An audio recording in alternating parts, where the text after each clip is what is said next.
यही रहूंगा। आप बिना श्रद्धा के, बिना विश्वास के जाइए मास्टर के पास, अब जो कहता है उसका टास्क बनाइए, अब देखिए तो आप में परिणाम आते हैं कि नहीं, आप सीखते हैं कि नहीं, आपको ज्ञान आता है कि नहीं। हाँ, श्रद्धा विश्वास हो तो अच्छी चीज है, कौन कहेगा इसको खराब चीज है। लेकिन जो चीज मेरे पास नहीं है, हम कहां से लाएंगे आपको दे, बोलिए। अरे मेरे पास श्रद्धा है नहीं तो हम कहां से लाएंगे किसी को देने के लिए। मेरे पास विश्वास है नहीं तो मैं कहां से लाऊंगा आपको देने के लिए। अगर इसके बिना काम चल सकता है तो बोलिए हम आते हैं। और भारत के अध्यात्म में मैंने कहा इसके बिना भी आओ, तुम शिव हो सकते हो, शिव ज्ञान को प्राप्त हो सकते हो। श्रद्धा विश्वास के बिना भी खूब मजे में काम चलेगा, है तब भी चलेगा, नहीं है तब भी चलेगा। आज तक कहा गया है कि मोक्ष मूलम गुरु कृपा, किंतु आपने अपने प्रथम सूत्र में गुरु से दया मांगने की विधा दी है। कृपा करके दया और कृपा में अंतर को स्पष्ट करने की कृपा। एक भाई ने पूछा है कि भारत का अध्यात्म कहता है मोक्ष मूलम गुरु कृपा, सही में बोलता है, मान लीजिए तंत्र की लाइन है, पंक्ति है मोक्ष मूलम गुरु कृपा, इसके बाद भी पंक्ति है पूजा मूलम, ऐसे करते हैं। उसकी अंतिम पंक्ति है मोक्ष मूलम गुरु कृपा। भाई साहब ने पूछा है कि आपने तो कहा दया मांगी है, कृपा आपने क्यों छोड़ दी। देखिए, कृपा में और दया में थोड़ा अंतर होता। जब कानून खत्म हो जाता है तो दया चलती है। जब नियमों में आप जकड़ जाते हैं और कोई उपाय नहीं होता है तब दया काम करती है। कृपा का मानी होता है कि करो, सामान्य अर्थ उसका यही है कि करो और पाओ। जैसे हम बिहार सरकार, झारखंड सरकार में नहीं है, सेवानिवृत्त हो गए हैं, अब हम सरकार से, कमिश्नर साहब से छुट्टी मांगेंगे, वो कहेंगे भैया हमको हम आपको छुट्टी कैसे दें, अब तो आप नौकरी में हैं ही नहीं। उसमें हम कृपा लिखते थे हम लोग कि हमको 2 दिनों का आकस्मिक अवकाश देने की कृपा की जाए, क्योंकि नौकरी करते थे। कृपा में होता है कि हमको अधिकार है, आप नहीं करिएगा तो हम आपके ऊपर से लेंगे, लेकिन लेंगे, हम इस काम को करते हैं तो क्यों नहीं दीजिएगा। और दया का मानी होता है कोई अधिकार नहीं है। दया का मानी होता है मर्सी। भारत के संविधान में भी मर्सी अपील है। जब माननीय सर्वोच्च न्यायालय जब किसी को की सजा संपुष्ट कर देता है तो उसको अधिकार है कि वो महामहिम राष्ट्रपति से दया की भीख मांग सकता है, मर्सी अपील कर सकता है। दया का मानी होता है कि हमको कुछ नहीं है तब भी चाहिए, है मर्सी अपॉन मी, मुझको कुछ नहीं है। पोर्शिया लाख समझा रही है शाइलर को कि तुम आधा पौंड मांस मत लो, अरे कर्जा नहीं लौटा है एंटोनी तो क्या हुआ, मत लो। वो कहता है कि नहीं हम लेवे करेंगे। पोर्शिया कहती है कि देखो हम तो अब कानून में कुछ नहीं बोल सकते हैं, लेकिन आधा पौंड मांस काटना ठीक नहीं है। शेक्सपियर की कहानी है ये। शाइला कहता नहीं हम आधा पौंड लेवे करेंगे मांस। वो समझाती है mercy is vice blessed the giver and the receiver, कहती है कि देखो दया कर दो, दया देने वाले को और दया जो उसको मिलती है दोनों के लिए सुखदायी है, आनंददायक है, तुम दया कर दो। शाइला कहता है कि नहीं दया करेंगे हम, मर्सी नहीं करेंगे हम। तब कहती है कि ठीक है काट लो, लेकिन एक बूंद अगर खून गिर गया तो हम फांसी दे रहे हैं। अब मांस काटेगा तो खून तो गिरने करेगा। यानी दया का मानी हुआ सब कुछ खत्म है तब भी हमको चाहिए, कोई अर्हता नहीं है, कोई योग्यता नहीं है, कोई क्वालिफिकेशन नहीं है, तब भी हमको चाहिए।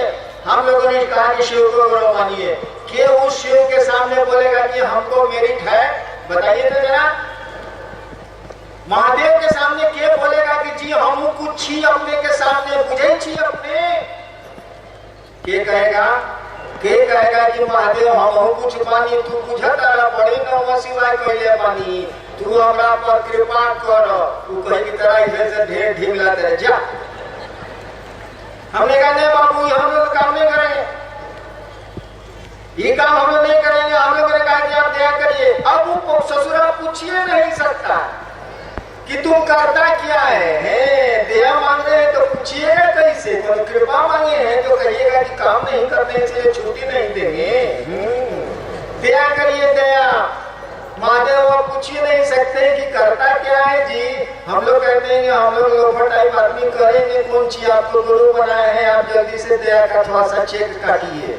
इसीलिए हम लोग दया बोलते हैं, कृपा नहीं बोलते हैं। वैसे आपको अगर ताकत है, अगर आप समझते हैं कि शिव के शिष्य सचमुच में आप हैं, तो कृपा मांग सकते हैं। गुरु को देने का पूरा पूरी की पूरी व्यवस्था है, उनको दया करनी पड़ेगी।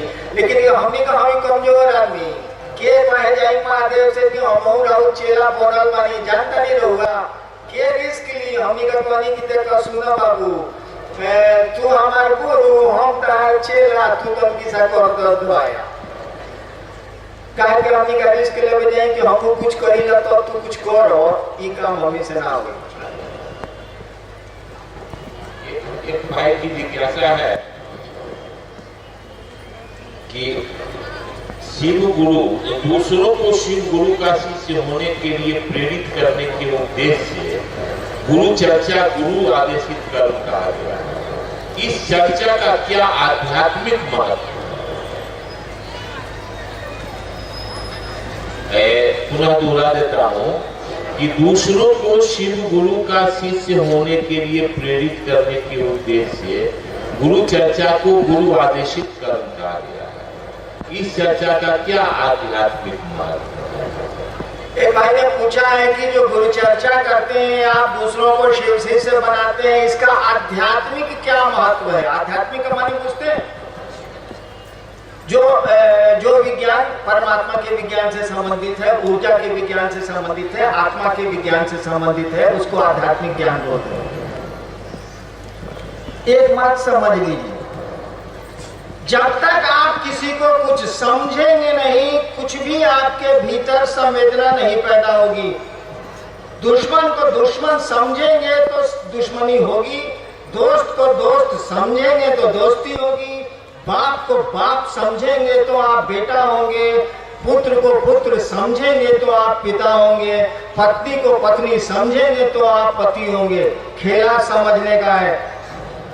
एक आदमी है जो बड़े सुख से अपने परिवार में रहता है, पत्नी है, बच्चे हैं, अचानक उसका माथा खराब हो जाता है और उसी पत्नी और बच्चे को वो पीटता है, मारता है। समझ उसकी काम नहीं कर रही है कि मेरी बीवी है, मेरे बच्चे हैं, समझ काम नहीं कर रही है और वो पागल हो गया है। पागल मतलब मैड का पूरा होता है मेंटल एपरेटस डिसऑर्डर, आदमी के माथे की मशीन का ठीक से काम नहीं करना। समझ उसकी खत्म हो गई, अपने पिता को ही मार रहा है, अपने बेटे को ही मार रहा है, अपनी माँ को ही मार रहा है। फिर उसका इलाज होता है, फिर ठीक होता है वो, तब वो समझता है कि वो मेरे बाबूजी हैं, तब प्रणाम करता है। पहले माता रहो, उसका इलाज हुआ है, तब समझता है मेरे पिताजी हैं, तब वो प्रणाम करता है। तब उसको समझ आती है तो श्रद्धा और प्रेम उसके मन में पैदा होता है। ठीक उसी तरह से जिस दिन आप समझेंगे कि शिव गुरु है, दूसरों को समझाने में आदमी जल्दी समझता है, ये नियम है, लंबा हो जाएगा इसीलिए छोटा कर रहे हैं। दूसरों को समझाने में आप जल्दी समझते हैं, जैसे दूसरों को समझाते हैं वो भी समझता है, आप भी समझते हैं। और जैसे जैसे समझेंगे कि शिव गुरु है, वैसे वैसे आप शिष्य बनेंगे। जिस दिन शिव को शिव समझ लीजिएगा, उस दिन आप भी शिव हो जाइएगा, इस बात को जान लीजिए। दूसरों को समझाते हैं कि शिव गुरु है, जिस दिन समझाते समझाते आप समझ लेंगे कि शिव गुरु है, उस दिन आपकी मन स्थिति भी शिव गुरु की मन स्थिति में परिणत हो जाएगी, आप भी शिव हो जाएंगे। कहा जाता है जानत तुम ही हो जाई, तुमको जानने वाला तुम्हारे जैसा होता है। जिस दिन आप समझ जाएंगे कि ये शिव क्या है, आप भी दूजा शिव होंगे, आप भी शिव होंगे, आपका पूरा का पूरा आचरण शिव जैसा होगा। और शिव चर्चाएं आपको आध्यात्मिक उन्नयन करती हैं, यही केवल समझ का खेला है। जिस दिन आप शिव को शिव समझ जाइएगा, हे बल्ले बल्ले हो जाएगा, तब क्या कहना है। इसीलिए आपके गुरु ने कहा दूसरों को समझाओ ताकि वो भी समझे, तुम भी समझो। खेला तो समझ का है। इसी समझ को भारत के आध्यात्म ने कहा ज्ञान, इसी समझ को भारत के आध्यात्म ने कहा ज्ञान। दूसरे को समझाएं, आप भी समझेंगे। और जिस दिन शिव गुरु है, इस बात को समझ जाएंगे। सूचना तो है, खबर तो है, समझ नहीं है हमको, आपको समझ होती तो कब के हम लोग शिव के शिष्य हो गए रहते। जिस दिन समझ आएगी कि शिव मेरे गुरु है, उस दिन आप खुद ही शिव हो जाएंगे। आपके कर्म शिववत हो जाएंगे, आपका आचरण शिव जैसा हो जाएगा, सब कुछ बड़ा सुंदर हो जाएगा। और आदमी जब शिव जैसा हो जाएगा, शिव हो जाएगा, तो संसार आदमी से न बनता है, समाज आदमी से न बनता है। चलिए, रांची के इस शिव गुरु महोत्सव में आप आए, परेशानियां हुई, मैं महादेव का चेला, भूखड़ का चेला, भूखड़, मैं आपको क्या दे सकता हूँ। इतनी प्रार्थना अपने गुरु शिव से करता हूँ कि आपका जीवन सुखमय हो, शिवमय हो, आपके दुख थोड़े कम हो जाए। और यही शिव के शिष्य के रूप में अनधिकार आशीर्वाद देना चाहता हूँ कि आपका जीवन शिवमय हो, सुखमय हो, आप यथार्थ में सचमुच में शिव के शिष्य बने। यही प्रार्थना है, यही अनधिकार आशीर्वाद है। आप सबों के चरणों में मेरा प्रणाम है, आप मेरा प्रणाम स्वीकार करिए।